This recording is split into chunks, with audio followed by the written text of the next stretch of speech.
Хочешь верь, хочешь не верь, а дело бы так.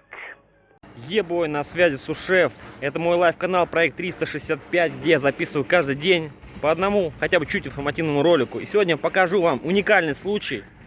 Все говорят, что Subaru стучат, вообще не ездят, а ползают по дорогам. Но сегодня покажу вам уникальный случай, что автомобиль Toyota стучит, даже 500 тысяч не отходил. Смотрите.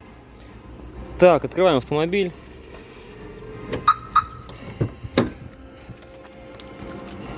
И заводим его.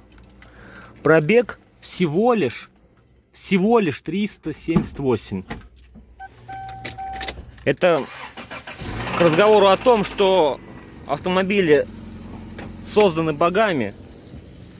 Вот. О том, что они ультранадежные. Блять. Это какой-то ультразвук. Вот, все, вот он. Стучок. Сейчас я открою капот.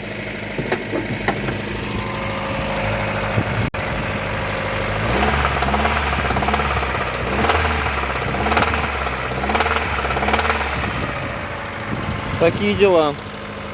378 всего лишь 378 тысяч уже застучал. Так что, хейтеры Subaru, идите нахуй. Моя Subaru с родным движком 497 отходила. И потом только застучал. Поэтому, как бы, мысль такая, что застучать может любая машина.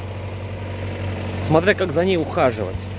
У этой машины был хозяин Саша, который в определенный момент решил из старой машины сделать новую машину.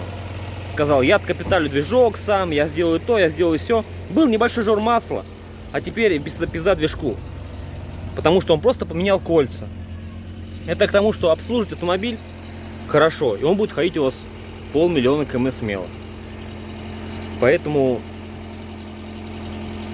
такие дела. До новых встреч. Пока. Стоит как коров, и чтоб править меняясь местами. И не нужен народ, нужно больше рабов перед ними, чтобы мы присмыкались. Все, кто против тюрьму, а лучше в гробу запереть, и чтоб не ожужжали. Людям буквы и закона ломают судьбу, забыв про заветы скрижали.